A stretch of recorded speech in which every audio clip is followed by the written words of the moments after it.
Clay, if you find yourself at a party with new people, you're at a fancy dinner party because we're 40 now at this point, and you're meeting your girlfriend or wife's coworker who works in a different department, and you're trying to figure out what you can latch onto to initiate some kind of conversation. Do you have any icebreakers that you go with?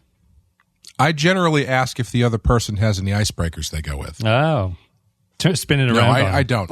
I don't. I ask. It's either it's nothing creative. It's either what they do for work or if they live around here. Sort of like, right. If you're a local or do you have any kind of job? And normally the job comes back as a totally uninteresting answer. The location thing is kind of interesting because then you can kind of branch off into something off of that. But no, nothing spectacular. If it's one-on-one, it's usually one of those things. But if it's like a couple people, I usually kind of like hang back and wait for my moment to just kind of like throw one over the top and get myself in that way. Yeah. You mentioned that you do a Star Trek podcast.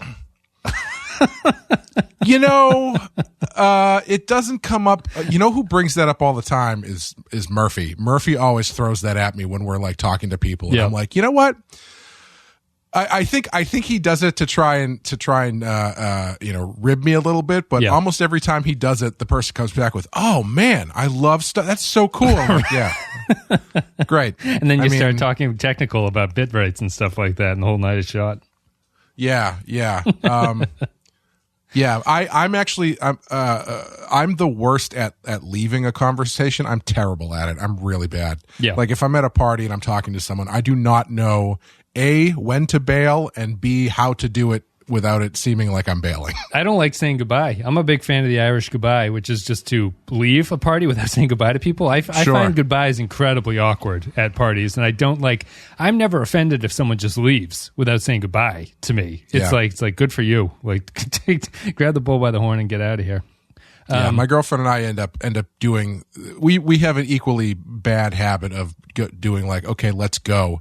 And then it's a half an hour later before we actually leave because we have to say bye to everybody. Yeah, I mean, I seek out the host. That's pretty much it. Be like, thank you for having us. But like, what do you want, a quest or something? Well, because you have to wait till they're alone. I seek out the host. You have to wait till they're alone. Otherwise, you have to say goodbye to everyone that they're with, who's like within earshot of you. So it's trying to find them at in a timely manner and get out of there and time your whole expedition. I try to hit like 3 or 4, and then I do I'm very tall, so I'm usually like up above everybody. So I usually do like a blanket "see you guys later" in a loud booming voice, and that usually covers it for me. Just wave down at them like a Greek god on Olympus and say "see you guys later."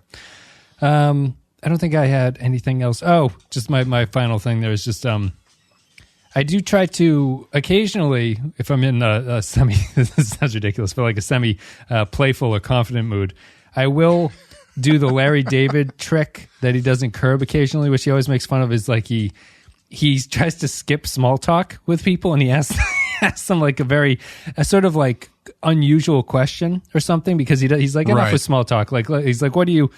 I think in the episode he asked someone like what they make annually. I was just gonna say, how much money do you make? It's how much money do they make, and because he's like, well, it's more interesting than anything else. But I find that doesn't go well with strangers. Strangers, not asking them about money, but strangers don't like unusual questions, I find, which is kind of weird to me anyway. But it always backfires and it never goes successful. So maybe I should stop doing it. But I would always like if someone asked me a weird question. Yeah, you're just willing to throw around your numbers or how much you paid for your house. It's a square footage here. Everybody listening to this, tweet at Wes and ask him very inappropriate questions about finances and just personal property. We're not at a party unless this is PenskeCon 2020 or whatever, which is not happening because of coronavirus. Twitter's one big party, man. Let's take a break. We're going to play an audio clip from the episode Breaking the Ice, and then we'll come back and we'll break it down. Well, we decrypted the message. And? It's not exactly what we expected. It's a letter. What did it say? It's personal. What do you mean? Very personal. Oh. You could order me to tell you, sir, but you wouldn't be happy if I did. Why the hell was it encrypted? That's what I want to know. Maybe Vulcans encrypt all their personal letters. All they had to do was send it through regular channels, mark it personal, and we left it alone. But no, they had to encrypt it. forced me to start snooping. I feel like I got caught with my hand in the cookie jar. All right, so this is Breaking the Ice. It is the 8th episode of the first season of Star Trek Enterprise. Oh my goodness, the thunderstorms are coming, Clay. This was written by Maria Jacquemetton and Andre Jacquemetton, directed by Terry Wendell. In-universe date is unknown. In this episode, with a Vulcan ship on their tail, Enterprise decides to investigate a comet. So here we are to talk about this one, Clay. This is a strange episode to me in a lot of ways. I guess we can start with, is Travis and Malcolm on the comet potentially, this might sound outrageous, but is it potentially the worst Star Trek storyline that's ever happened? No, it's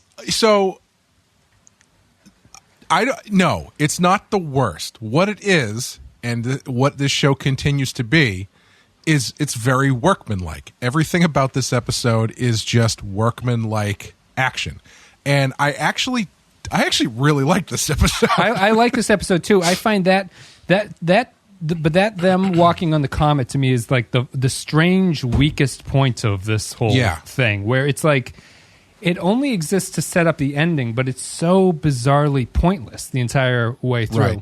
Yeah, the strange thing about it is, you've got an episode that already really has an A plot and a B plot. So the Travis and Malcolm on the asteroid or comet is ostensibly a C plot, and where other shows would use this opportunity to tell a story with the action that's happening, these guys are literally just doing a job. There's no larger story to be told. There's no larger action happening. There's not even anything that they really talk about down there. It is all in service explicitly so they can fall into a hole. Even when he breaks his leg or hurts his knee or something, that's like not even really that necessary. No. It just needs to slow them down. Because he makes it to the shuttle pod again. Like and he's like, well, he's dragging him back. He's like, let's bring the ice too, because that's important to bring back. He's like, oh, gotcha. The strangest thing about it for me was that I was watching it, and as he hurts his knee, as they start walking back, I was going like, I think I'd like this better if they just completed their mission with no problem. Right. Like, because as soon as he hurts his knee, I'm like, oh, okay, here we go. And then they start walking, and I'm like, nothing has happened yet. Like the ice hasn't broken up, and it's like so late in the episode that it doesn't feel it's immediately clear what's going on. But I'm watching it going like, yeah, I kind of wish they would just get to the shuttle and get back to the Enterprise and then just have their job be done. Roll the credits with like no a conflictless story. Because the thing that made me realize that as it was happening, that it was a really strange Star Trek plot line, was that when Archer's having dinner with the Vulcan captain, I was like, no one's even concerned about Malcolm and Reed. Like their job is so boring and what they're doing is so standard that it's not even the focus of the other characters' plot lines in what they're doing. It's really strange. Like in a TNG movie or a TNG episode or whatever, the other characters would be reacting to what was going on the comet. Like there would be some kind of story device going on there. But here they're just like, call us back when you're done. Otherwise, we'll see you later. Like we're going to go have dinner and not talk about it. Yeah, the strangest thing about it is what they ultimately use the comet plot for is this catalyst for Archer begrudgingly accepting the help of the Vulcans. Yeah. Which all happens in the last 5 minutes, maybe even less than 5 minutes of the show. Because I think I paused it at a certain point. There was like 4.5 minutes left, and they hadn't even shot the thing down to try and pick him up yet. But I think the point that the reason that they're doing that, the story they're trying to tell, I think would be much better served if the problem on the comet happens a lot earlier. Right. Because the stuff with Archer and Captain Vulcan, who's Varik. I will look it up. I do not know off the top of my head. Veritek, right? He's got a big glove in the face. Are there any characters here? He was the captain, Veritek. It's Vanik. Captain Vanik. Vanik. Okay. The stuff with Vanik is so limited at the end, and everything that comes before it, while I enjoyed it quite a bit for some reason, like I really liked that dinner scene. Yeah. It seems in service of nothing other than Archer just kind of being annoyed. And so if they had set up this problem that required the Vulcans to help solve earlier, you would have had more time for Archer to stew about it. You would have had more time for there to be some conflict between the two sides and whatnot. And in this one, it's just they've got these other two plots. They've got the Vanik thing and the T'Pol thing going at the same time, that they kind of don't really have enough time to give the comet thing as much space as it probably needs. Yeah, I like this episode quite a bit. I'm kind of with you in that I'm not really sure why, because I think that I have a theory. I think it's fairly messy in a lot of ways, but to me, what I came away from watching it was, I thought it was maybe the most like human Star Trek episode I've ever seen. It was really taking advantage of the setting here, where these are basically modern day humans in a way, and just the like the smallness of the plots was really interesting. Like Trip feeling bad that he read the letter by accident, and them making a video to send back to kids on Earth who are like amazed that people are going into deep space at this point. Yeah. And if this were me in the writer's room, I'd be like, well, I know the first scene we can cut to put more plot into this. But at the same time, if you cut that scene, I think you lose what makes the episode kind of interesting and unique about it. It was I was just really struck by, it felt like a really solid Enterprise episode, because it dealt with the Vulcans in a fairly effective way that I don't think they've done really. Like even the Andorian incident, I don't think is as good as this episode, because the Andorian incident, while it deals with the Vulcans a little bit, is not like the conflict that I see the show having with the Vulcans at this point. Right. And I just it was like a really mellow, low-key, enjoyable episode that the only strange thing was that comet sequence. I just didn't understand that, but other than that, I really liked it. Yeah, my theory about why I and possibly you find it so satisfying is that it is for as low key as everything is and how low the stakes are, it is a pretty hard sci-fi story. If you're looking at like explicitly what science fiction is, this is it. Mm-hmm. It's dealing with diplomatic relations between two species that don't quite trust each other. At least one half doesn't. You're dealing with going onto a comet to mine for some mineral that'll help. Eisilium or something. They call it something eisilium. Funny too. It's like eisilium, yeah. Frosium. And you've got the thing where they're sending stuff back to Earth, which, for a hard sci-fi show, I call bullshit on them having all those drawings. How do you get mail on the Enterprise? Yeah. Unless they printed them out. Yeah. But why would they need a printer? I don't know. Anyway. They took some poop and they rematerialized it into a printer. I wish he had finished his thing where he was like, it turns itself into anything, like, pieces we could build with or paper. Actually, all those drawings you sent, we printed them. All pieces of shit. He's just like, he's chewing on a pen while he's explaining it. He's just like, you turn this shit into anything. Paper, pen, whatever you got. And then it breaks in his mouth like Ernest Goes to Jail, which is one of the funniest scenes ever. But yeah, it's oddly a very satisfying, hard sci-fi story without there really being any conflict. Like, there's not like capital C conflict. Yeah. There's interesting. It's not the comet. It's not saving them from the comet for 40 minutes. No, I mean, they even got me. I even wanted to know what was in her damn letter. I usually don't care about that shit, but like they played that well enough where it was like, it's a good twist that it turns out to be a personal thing. And then they don't mention what it is for a while. And when they do bring up what it is, you could kind of guess that had something to do with it. It was either a parent dying or something like this, some sort of relationship thing. Yeah. But once they do bring it up, it brings to the forefront the fact that T'Pol actually wants to be there and actually believes in their mission despite the coldness that she presents to everybody on the ship. Yeah.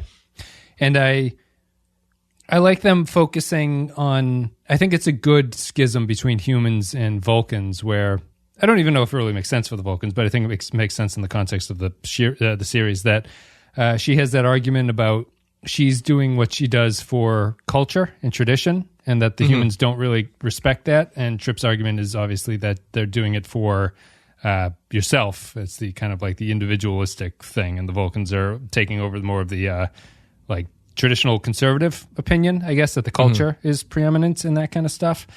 And it's a neat little schism between the two of them, and I think that it's fairly effective. I think that the episode maybe stumbles a little bit in portraying that conflict between them, mostly because I don't think we've gotten enough of T'Pol at this point to really get a good sense of her.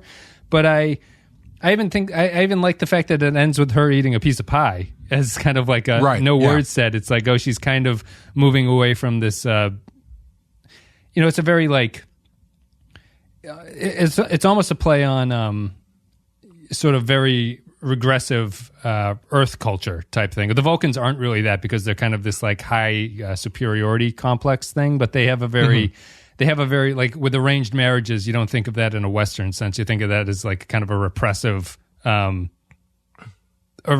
culture tends to believe in arranged marriages like that. And it's, as Trip says, it's not really what we're doing. But the Vulcans embracing it kind of makes sense, kind of doesn't, but I think it works well enough where I don't really question it. I think it works for the episode and it works for their characterization.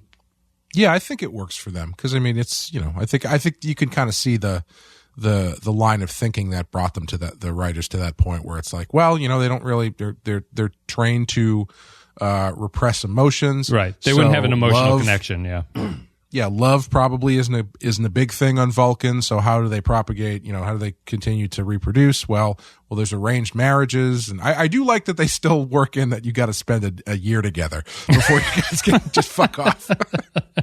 I mean, like, if you want to get super stupid about canon, which I'm just going to do as a devil's advocate thing, Sarek didn't seem to have that belief, so something must change, right? Where Sarek was marrying humans. Yeah, he also, I mean, that in and of itself is a break from culture, so clearly he was not too concerned with it. Yes, yeah.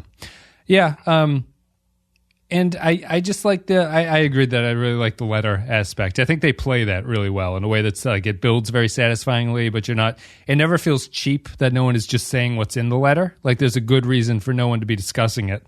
And it comes I like the scene with T'Pol talking to her. She's like, I have many letters. Would you like to come to my quarters and read the rest of my letters? Yes.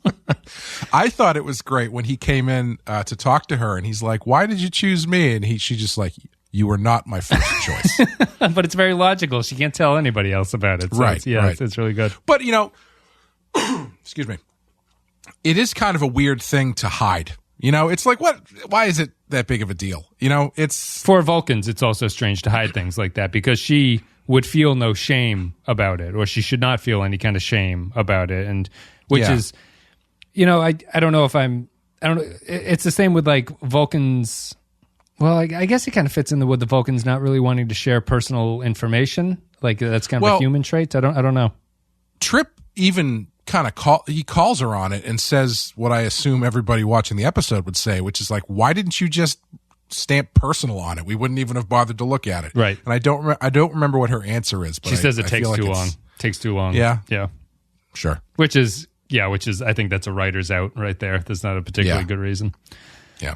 Yeah. I mean, I did enjoy this. I really like the smallness. I thought that Archer's characterization here is good. Like this is, to me, we've complained about Archer in previous episodes, but I think that Bakula and the writing here does it. Like this is a version of Archer where I can understand him making decisions that he makes that way. Like I think that they just play his frustration with the Vulcans really well. That dinner scene is really well done. I think that everyone is totally in character for what that should be. The sort of prick of a Vulcan captain who is befuddled by the way humans do it, and I don't think that he's wrong to this point. Like if he's been tailing them and he's watched Archer make some strange decisions in the past couple episodes that they've been tailing him. So his final line about your arrogance and your impatience or whatever he says is going to be are your greatest enemies. I'm not your enemy. he's actually not wrong, really. And I just think that's really kind of cute. And I think that the way that they turn it around where Archer going to him for help is actually the way to impress the Vulcan. It's not that the Vulcan wants him to do it to sort of grovel in front of him. It's that he doesn't think the human will do it. So doing it proves him wrong, which is interesting. Yeah, that's the kind of stuff that I wish they would do more of. I mean, hopefully they continue doing it, but that's the kind of thing I want to see from this character.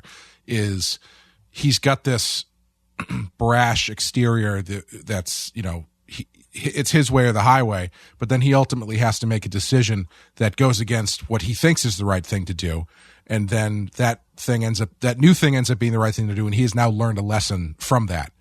And you know, they don't have to hit you over the head with it. I don't think they really do that in this episode. No.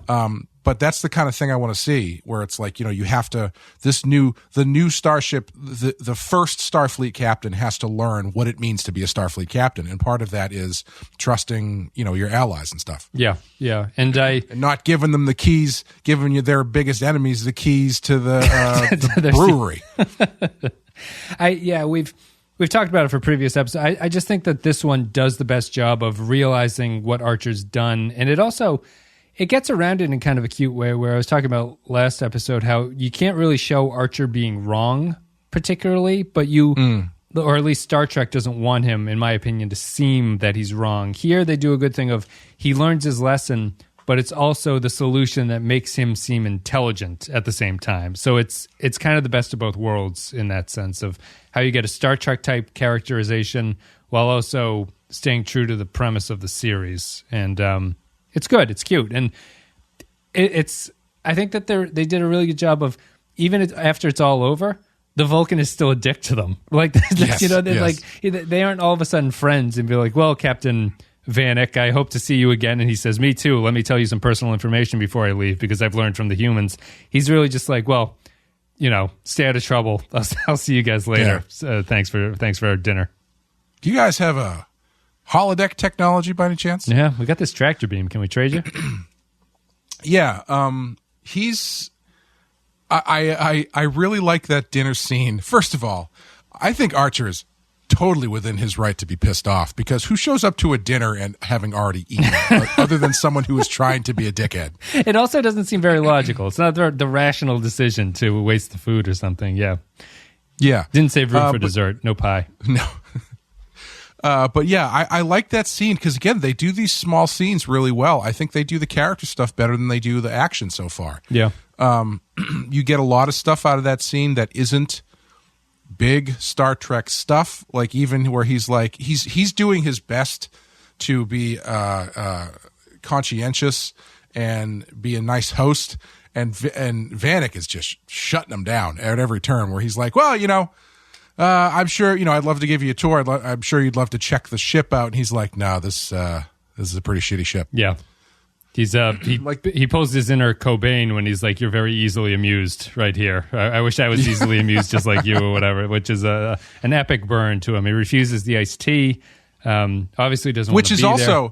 Which is a great burn, but it's also great coming from the Vulcans, because that is a culture thing that doesn't translate. Because nobody wants to see the fucking ship, but you offer to give them a tour, and they say yes, I'd love to see a tour. That's just like being polite at a dinner party or something. Unless, I mean, do you also do that at dinner parties when people are like, do you want a tour? And you're like, no, I have no interest in your own. That's the other Larry David bit I can steal, but no, I don't have the balls to do that. I will go on the tour with them. Unfortunately. Yeah, it reminds me. That reminds me. Did you ever watch? You didn't really watch The American Office, right? Not enough. I've seen like dinner. I know the dinner party episode. If you're going to bring that one up. No, there's a different episode where they go to a dinner party at like the head of the company's house. Yep. And Dwight and I think somebody else are given the tour. And Dwight spends the tour essentially giving the house a home inspection. Yeah. So while they're being like, this is the bathroom, and he's like going in and like leaning on the poles and like checking the pipes and stuff, and going into the basement to check the water pressure and all that kind of stuff. Yep. Got some cracking and caulking up here. You're going to want to seal that. Yep, exactly. Seal That's that the kind of stuff that he says at the end. Yeah. What the hell was I going to say? I think that the Vulcan turning down the tea thing is nice because it is probably more rational just to drink water than to drink sugary tea water and stuff like that. I'm personally trying to just drink more water than drinking milk and juice and stuff like that. But the Vulcans would probably have that nailed down. I think that works for them. There's no excuse for the eating dinner beforehand. That's just a slap in the face to your host. Yeah. I've noticed that T'Pol has no problem eating and drinking with them anymore, which is a nice little bit of character change. Yeah. Part of me was expecting they were going to cut to the dinner scene and Archer and Trip were going to be eating whatever they were eating, and Vanik was just going to have 2 breadsticks in front of him that he was trying to cut with the knife. Yeah, that'd be... The one thing that surprised me about the episode, I didn't really remember it, was that I was... especially because after the dinner scene, the captain storms out and he says something in Vulcanese to T'Pol, and I was assuming, I don't know if you're the same, that they were in a relationship or something. Like that he was the relationship that was messaging her from that ship. No, that actually didn't occur to me. I was expecting what he said to her to come back, but do we find out what he says? I don't think so. No, I can't remember it ever meaning anything or her explaining what it meant. I think Trip asks. He says, what did he say? And she doesn't respond and walks out. Oh, okay. Yeah, then I was expecting that to have a little bit more resonance, but apparently not. No, I don't think so. I mean, I wouldn't have been surprised, given what the letter was about, if it turned out to be like her dad or something. Yes, yeah. But as far as him being like the betrothed, I wasn't expecting that or anything. Yeah. I could have also seen father or some kind of a role that he was calling her back from the Enterprise for whatever reason to say like you've wasted enough time with these humans. It's time to come back and start your science studies or whatever. Right. Yeah. But yeah, outside of that, I just thought it was a charming little episode. I like the fact how they deal with the Vulcans. I like the sort of even the idea of discovering a very big comet is like a great early Star Trek idea. There's nothing blow your socks off or blow your hair back about that storyline, right? They're just like, this is the biggest comet we've ever seen. We should go look at it. And it feels like it's appropriate. Yeah, I really liked that it was a giant comet that, gave Archer a boner because nobody else had ever discovered it before. Yeah, the Vulcans hadn't found this comet with their dirty Vulcan fingers. That's right. I must have lost track of how much time passed between when they found it when the Vulcans showed up, because when he's like, yeah, we just found this giant comet, and the Vulcan was like, I know, we found it on our sensors 2 days ago. I thought that was supposed to be him like undercutting the fact that Archer was the first one to discover it, but I think the timing might have been off. But I really like that it's just they find this giant comet. It's the biggest comet ever recorded. It's got this stuff inside it, so they got to go drill, and they use this explosive to make a crater that they can drill through. Yeah. And the explosion starts the comet on like a spinning or something. Very Sunshine, very from the movie Danny Boyle's Sunshine, where the thing is turning into the sun too quick, and they got to get out of there. Yeah, and so they're dealing with a very science fiction-y, capital S, capital F, science fiction-y problem. That's kind of why I was hoping nothing else was really going to happen, because I was like, I don't know, this is mundane and fairly satisfying for how mundane it is. Yeah. Now it's got me thinking about like they didn't go down there and one of them got like a mind controlling worm in their nose or something. It's just they went down to do their job and one of them twisted his ankle. Right. Or they go down and they find the Vulcans already down there doing something, and then they get tied up and they're like, the Vulcans explain their plot to them or something. It's really just very, very simple. It's so simple. It's interesting in its simplicity that I really can't think of another start. Like I was with you that I was hoping that comet thing would eventually lead to nothing, because I think I've mentioned, like, if you play Keno and you guess 15 numbers and you don't get any of the numbers right, you win, because it's very difficult to not predict any numbers that are coming up when you have 15. I was kind of thought it was going to be that thing. Like, it's just impressive that it's going on for so long without ever landing on something. But eventually they do what apparently this episode was, or this series was designed to do, which is to get every episode have a shuttle fall into a hole for some reason. They really love to do that, and I think it's just kind of silly at this point. What do you think about the grapplers too instead of a tractor beam? I think I like it because I continue to like how behind the times the NX-01 is compared to everybody else. Yeah, it feels too behind the times for me. Yeah, like also, you know, as much as I talk about how silly it is that when they have two ships on screen, they're like within 25 feet of each other. Yeah.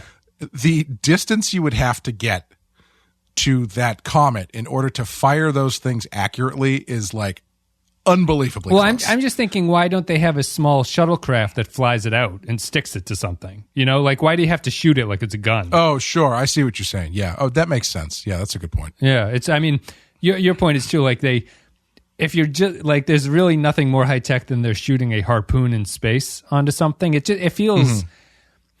feels almost like superhero-y or something. Like if it just hits, it sticks to anything, and they just fire this thing, and it sends out a little rope, and they can pull it along. I understand that they didn't want to. They wanted to show like proto tractor beam technology, but it doesn't feel right for this franchise, I don't think. Yeah, I think that would have been kind of interesting to have like a little, like one of those underwater things that the deep sea diver steer from the that'd be kind of fun. You know, and I was just thinking about it. I think what I was expecting from that whole plot, and why I was kind of bummed out that it ended up being a ship falls in the whole thing, is because I was expecting the Vulcan plot to culminate around the core sample that they were taking. Yeah. Like I thought it was going to be something like they bring it back to the ship and Archer gloats about it, but then he decides that giving the core sample to the Vulcans because they really need it would be a sign of respect or blah, blah, blah, or something like that. I was looking forward to something kind of mundane like that. So when it ended up being like, here comes the sun. Oh, he twisted his knee and fell in a hole. They go back for it. They go back for the sample, which outside Well, you have to. Because if you don't go back for it, then the entire reason they went there is just completely pointless. But it's so interesting that they go back for it, but it's something that doesn't matter narratively. It only matters in this universe that they are completing their job. It's like they in terms of the narrative, if he dropped it and they never mentioned it, nothing changes about this story at all. Yeah, it's not the Holy Grail at the end of Last Crusade, where it's, you know, leaving it behind is the choice of the movie. Yeah. It is very funny where he drops it and he's hurt his knee. And you could they could almost have shot that to framed it where like he is just standing over, but he can't bend over to pick it up. And he's like, the sample. Yeah. We have to get the sample. It's so hilarious because he's like, and he's like, are you all right? He's like, yeah, honestly, I'm fine. We just got to grab this thing and then let's go. I think it's not so bad that I can't move. It's just a little inconvenient. Thought it was worse when I came down. It's okay. Thought I heard a pop, but I think I'm good.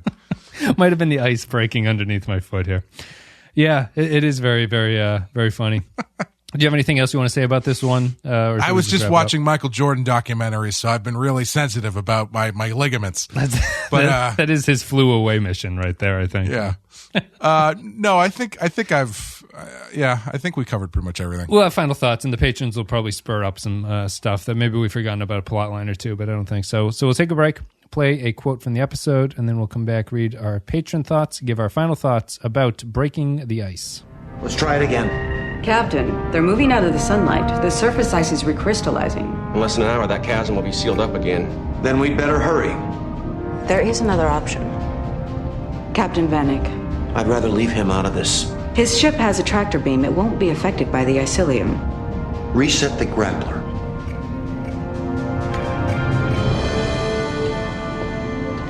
Vanik offered to assist us. There's no shame in accepting. We can do this on our own. I don't like him any more than you do, Captain. But a tractor beam sounds like a pretty good idea right now. Vanik expects you to refuse his offer. He sees humans as arrogant, prideful. Why not prove him wrong? You can save them, or you can let your pride stand in the way. You're human. You're free to choose. All right, everybody. So thank you very much for listening. Hope you enjoyed the content today. If you did, the best way to support the show is patreon.com/thepenskyfile, patreon.com/thepenskyfile. We've had a whole bunch of patrons sign up. I don't know if Enterprise has spurred something, but very generous of people. A lot of sign-ups, so it's really appreciated. Cool. welcome. Thanks. Yeah, guys. thank you to everyone new who's been signing up, and thank you for supporting the show. It means a lot. I can finally buy. You know, I searched. I did one Google for workout resistance bands, and now all my Facebook and Instagram are all resistance band ads. Yeah. From like 15 different companies, and every now and then I'll click on the comments to see what people are saying, and most of them are saying, "So is this a scam or not?" Because I ordered mine 6 months ago and they haven't arrived yet. Oh no, yeah. That's what's really depressing is that we're getting to the point where these ads are getting so good, but they are all for scams and like shitty things. Yeah. And it's like, they no longer become useful ads. You know, I've bought stuff off of internet like Facebook ads before, and I've had no problem with it. But now it seems like more and more of them are just turning into scam. Like I saw this thing on Instagram. Sorry for this tangent, but I saw this thing on Instagram for this leather jacket company that was going out of business. And so all of their jackets were like super cheap. And I was looking at them like, oh, these are pretty nice jackets. And then I did some research into them, and A, they're not real leather, even though it says they are. Yeah. And B, someone did like a quick business search, and it was a website and company that did not exist like 2 months ago. Yeah. So essentially they used going out of business as a way to get you in to try and sell you their knockoff cheap jackets. And it's like, man, capitalism really is dead, isn't it? I just want to find a solid product scrolling through this Instagram feed. Even on Amazon, I can't even buy stuff on Amazon anymore because like the first 13 things on there are like cheap versions of the same thing. Yeah. And it's like a 1 in 3 chance that if you buy one of those, it's going to work. The worst thing Amazon did was they consolidated reviews for similar products. Have you ever noticed that? Where a lot of it'll be like you'll be buying like a widget or something, and you go and look at the comments. So like, oh, some of these are Chinese widgets. It's like, don't order the ones that have the X on the bottom. If you do, it's made in China. And it's like, well, what the fuck? Like, how am I supposed to know? They're like, they changed in January 2013, but it might have come back in the past 3 years. You got to check the X on the bottom. It's like, well, I don't want you. I just want a unique product page for each thing, so I know whether or not I'm getting the Chinese widget or I'm getting the one made in Mexico. I hate that they stack stuff on pages now. Like, because if you're trying to buy a movie or something, like I'm looking up a Blu-ray or something. You pull up the movie and you're looking at these reviews, and you don't realize that half the reviews are for either the DVD version or for the Prime streaming version, or just the extra special edition. Sometimes it's like it's a confusing mix of everything. Yeah. Yeah, and then they give you all like 5 different options that you're looking at, and it's like, well, I don't know if this is the Blu-ray or the Blu-ray multi-format, which is $20 more expensive for some reason, or the other one below that just says Blu-ray but seems to be an English copy. Yeah, I don't know. Yep. No, I know. Anyway, they need to. How do the kids do it? How do the kids buy stuff? Snapchat, I'm assuming. I buy all my Blu-rays from OnlyFans. Okay. Thank you very much for supporting the show, guys. Patreon.com/ThePensky File. And as always, our Captain tier supporters get a special shout out.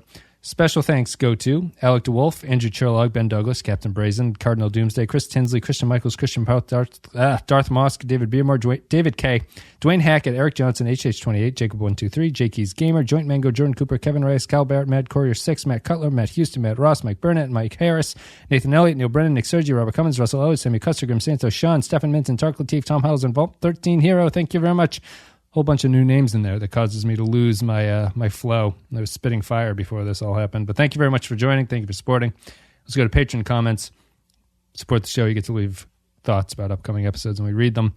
Matt Ross says, breaking the ice. Another in the vein of Vulcans are arrogant and not as smart as they think they are story. Some actual exploring, but is the reason the tactical officer is sent to run a mining drill because he likes blowing things up. The Guess Who's coming to dinner scene was painfully hilarious and explains Archer's animosity toward the Vulcans. It's even more clear that the Vulcans think humans are children. It's nice to know that we now know where human waste goes, and the letters home seemed accurate. The odd part to me is that Hoshi decrypted a hidden letter, but didn't translate it. And why did that plan happen in engineering? The whole private conversation about T'Pol's personal life is not so private if you talk on the bridge, right? The ending of Archer realizing that it's best to let go of the past prejudices and break the ice of species and personal relations, as well as to take help when offered, is on full display and sure to come up again. Poindexter. Yeah, I was just going to say, I didn't find it weird that she didn't translate it. I mean, clearly clearly she ran didn't want the to involve program. herself. Yeah. Just that's something you give to the boss and say you handle this. Right. I don't even want to know about this. Yeah. Plausible deniability.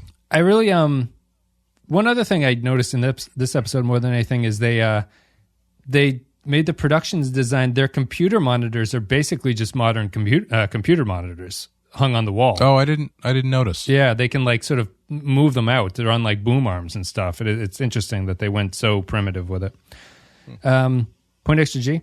This seems like just a bunch of separate plot lines all thrown together. The comet, the Vulcan captain to Paul's marriage, and answering the school children's questions. That's a really nice scene, but it's completely random in the context of the episode. It's almost like the comet storyline didn't have enough there on its own, so they throw in some other stuff. You both mentioned in a previous episode you wanted to see Archer develop a bit, and I think you get it here to a certain degree. He decides to not be above asking the complete jerk of a Vulcan captain for help. I think it's the opposite. I think the comet stuff is the stuff that was thrown in. Yeah, right. That they needed something to thread the needle for all the plot lines right there. Right. I'm of both minds. I would have liked the comet scene to have meant nothing, and I would have liked a Star Trek episode to not have any plot like that whatsoever in it. And I think that would have been really interesting too. Sure. That seems less likely though, right? That's the keynote of missing all the numbers, is to have a how would you even describe that? It's almost like a mumblecore Star Trek episode. It's like everything is so small and personal and very unimportant that it's kind of refreshing to watch it.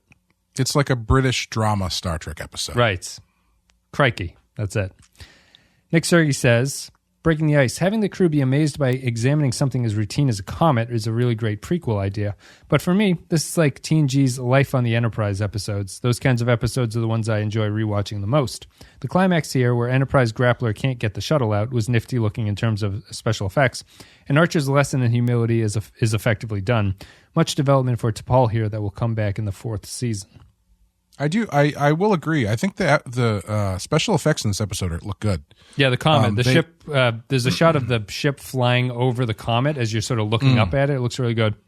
Yeah, they hold up a lot better than I expected from a TV show from 20 years ago. Yeah. Stefan Minson says, not sure what to make of this one. There's barely enough plot to go around, and all the stuff happening on the comet made me want to reach for my phone. There have to be a million ice-related things I can Google that are more interesting than Travis and Malcolm building a snowman. However, there are enough little moments that make the episode quite entertaining. I like the sense of wonder that comes with doing things for the first time. It's hard to imagine the captains of Picard's generation getting that excited about some random ice comet. I also continue to enjoy the character moments involving T'Pol. She's by far the most interesting character up until now. I do have to wonder about the choice to portray the Vulcans as a species that couldn't care less about exploring. I understand that they serve to contrast humanity's thirst for exploration, but somehow I always thought that the Vulcans would be interested in the accumulation of knowledge, at least. 3 personal letters out of 5. Captain Brazen says, I'm not quite sure if I like this episode or if it's just a cringy-induced mess. Unlike the solid ice comet the ship is following, the plot is watered down and unconnected. The most awkward scene of all is Archer trying really hard to be a gracious host to impress the Vulcan Captain Vanik during dinner, when clearly the Vulcan is annoyed and unimpressed. Although admirable, by this point in his life, Archer should know better than to do something like this. To thine own self be true, man. That being said, I did enjoy a few small scenes. I thoroughly enjoyed the crew answering the 4th grader students' questions about exploring space, life on board the Enterprise, and yes, poop. As a teacher myself, it made me smile. Also, Malcolm and Travis enjoying their time building a snowman complete with Vulcan ears is kind of fun. These early exploration scenes make it believable these characters are new to exploring space and are enjoying their job many years before Starfleet becomes more concerned with maintaining borders and treaties like in the era of Kirk and Picard. However, the episode's potential is mishandled with a random assortment of ideas that they needed a more structured plot. A low 3 poop questions out of 5. I did also really like when they're making the snowman, and then Archer just radios in and he's like, hey, we could see you. Right.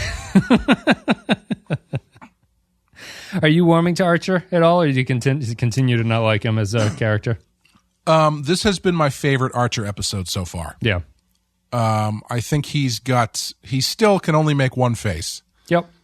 But I think this episode was the closest to what I want to see from him. Yeah. So we'll see how it goes moving forward. Yeah, I don't mind Archer. I'm not going to rank them but I feel that the like ranking the Star Trek captains is fairly difficult. And like, even if you consider Archer to be the worst captain, it's not like there's a big gulf really to me between him and the other ones. I'll be interested to see where he goes, but I think that like out of all the actors so far, so we've had Shatner, Stewart, and Brooks, right? We haven't seen Mulgrew as Janeway. Do you think that any of those actors could have played the Archer character better than Bakula plays him? I think Shatner's maybe the only one, but I think he's a little bit too big.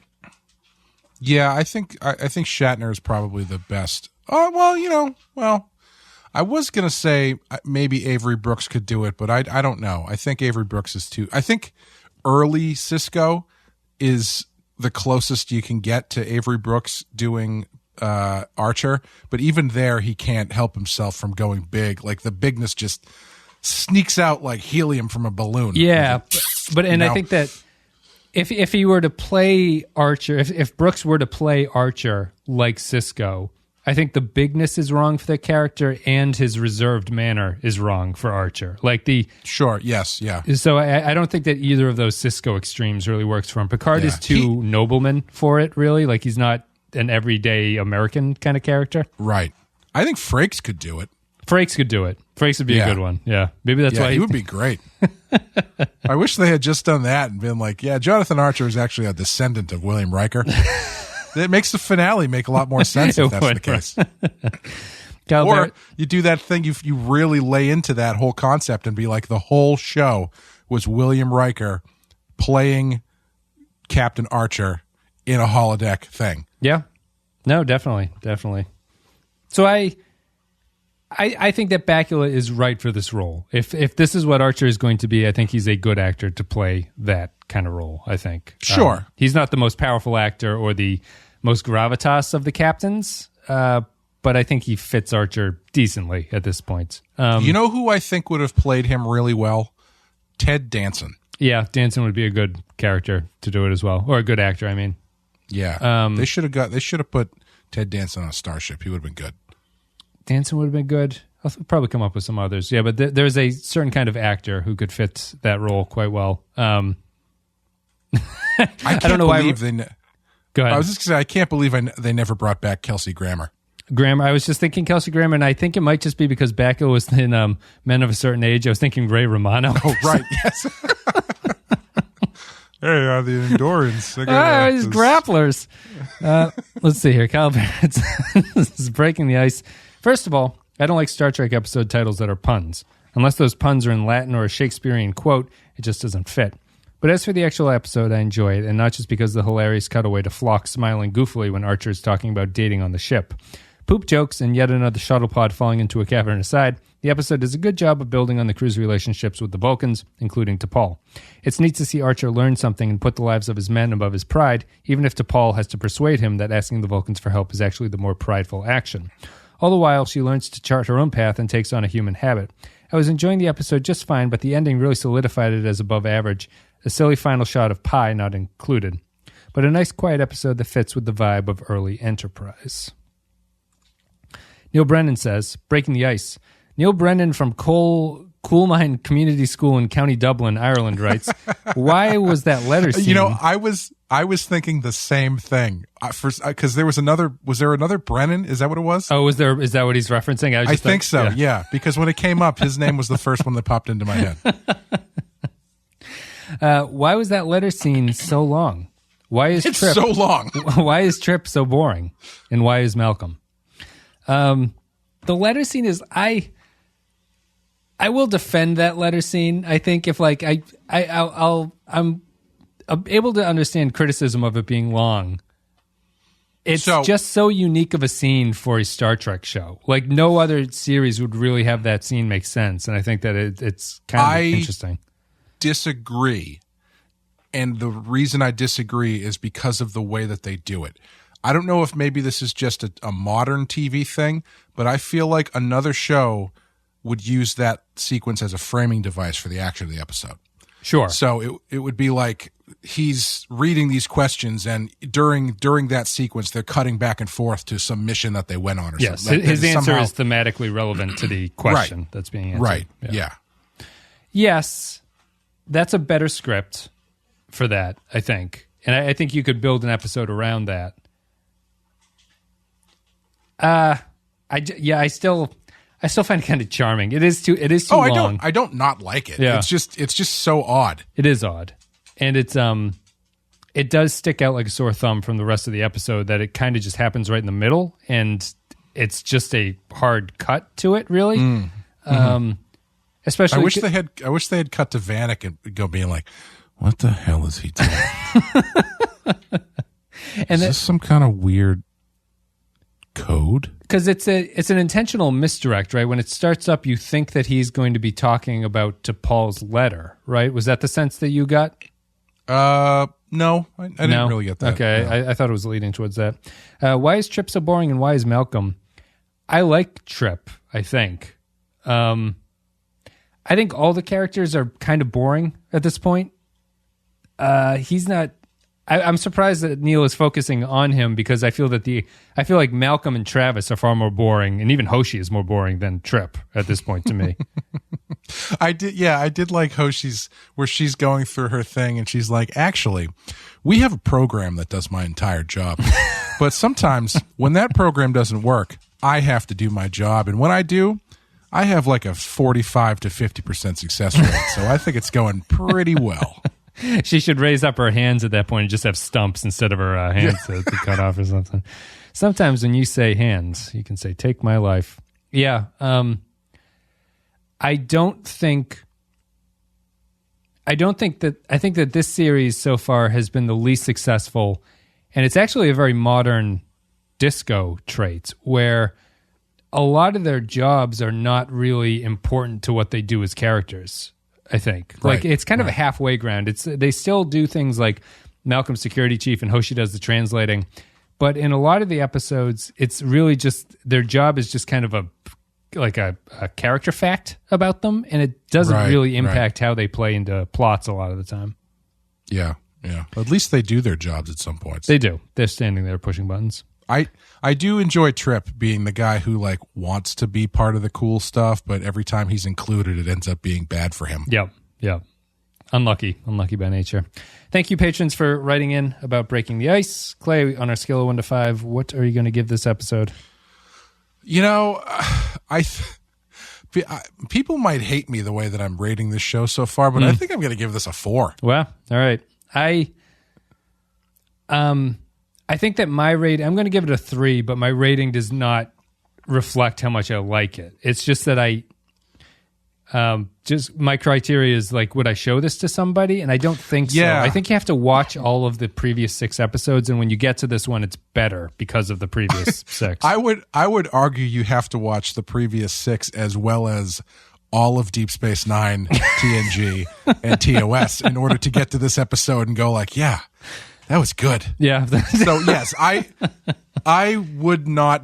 Would not be on my. Well, it's unfair to say this because we're only 7 episodes into the series, but if I'm basing it on just what I've seen so far, yeah, I would choose this one to show someone over one of.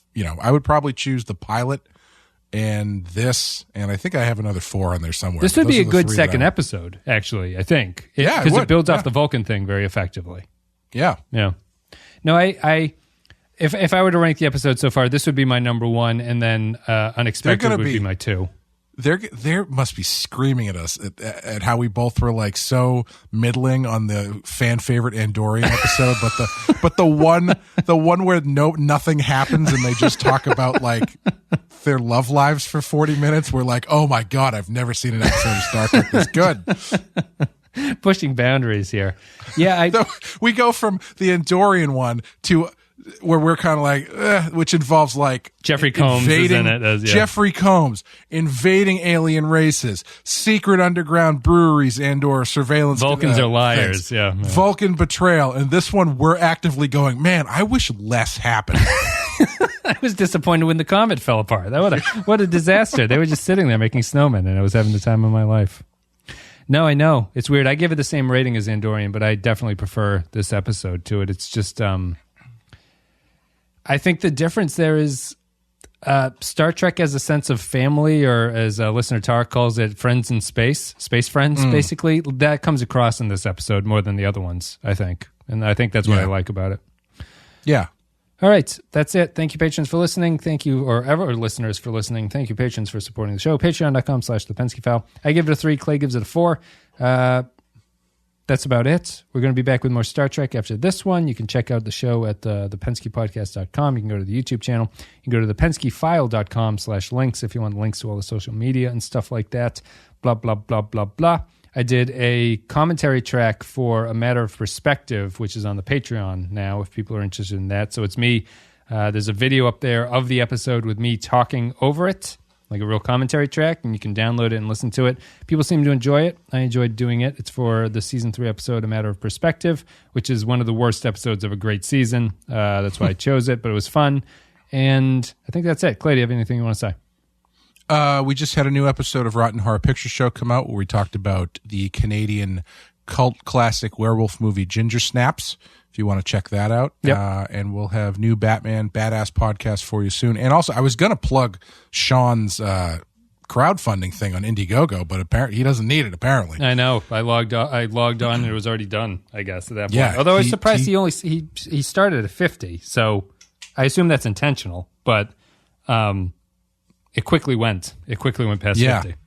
He got his number in an hour and a half, and he's at this point he's not quite at 100,000, but I think he's in the 80s somewhere. Yeah, I'll have to back him, I guess, at this point. That's the curse of those things is that, like, once it goes by it, there's some twinge in me. I'm like, I don't need to support this. I know that's wrong. I know that's like not the thing that you're supposed to think. But he had his video where he was talking about. He liked Indiegogo, and one of the reasons was that they let you do 60 days instead of 30. And I was actually surprised by that because I would prefer short and sweet, I think, over... Well, I think I was thinking the same thing, but I think the difference between the two platforms is that Indiegogo is not an all or nothing thing. Mm-hmm. So they charge the credit cards right away. So... I see. You can leave it up for 60 days, and all it's going to do is generate money for you. So could you potentially scale down if you don't meet your level? I think you can. I think they have another function called like flexible goal, where maybe you can. I've never used it before. I've only used Kickstarter, but yeah. So whereas Kickstarter, it's an all or nothing thing. So you kind of want that sort of like, let's all do this together element to it to like push you over get it as done quickly as possible. Yeah. With this one, if you're not losing anything by dragging it out, and it's just going to be more opportunity for people to give you money, then it may as well, I guess. Yeah. I'd be interested in seeing analysis of that because I imagine those things are all, if you were to graph them, a U shape where it's big at the start and it's big in the last day before it ends. Absolutely. Yes. Yeah. Yes. So I don't know if stretching it out, I assume stretching it out would help some way, but I wonder about, I was just surprised by it basically, is that I wouldn't have thought that would be my intuitive sense of how to do it, but you got it done, so who cares? Yeah, I know with Kickstarter at least, the prevailing strategy is don't do more than 30 days, and some people even do like 2 weeks. Yep. Which is I've seen very successful 2-week campaigns. So it's a lot of different variables, going at the same time that determine what the best way to do it is. So follow Sean's Twitter, and you can find a link to his Indiegogo, or just search Indiegogo Sean Gordon Murphy, and I'm sure that it'll come up as the first thing. It's called The Plot Holes. The Plot Holes. And I will support him when I get off this, done recording. I got my credit card right here. So we're done with that. You can check out Ginger Snaps. The full movie's on YouTube. If you don't want to pay for it, it's up and available, and you can watch it. And then you can listen to the podcast after that. And I think that's pretty much it. We're done. Star Trek's over with this episode. Anyway, we're moving on to the next episode, which is called like Civilization. Am I right? Do I lose cred? Civ 2? It is called Civilization, which is a game I've never played, unfortunately. I know people love it, though. They do. I think we're done. Thanks very much for listening, guys, and we'll see you next time.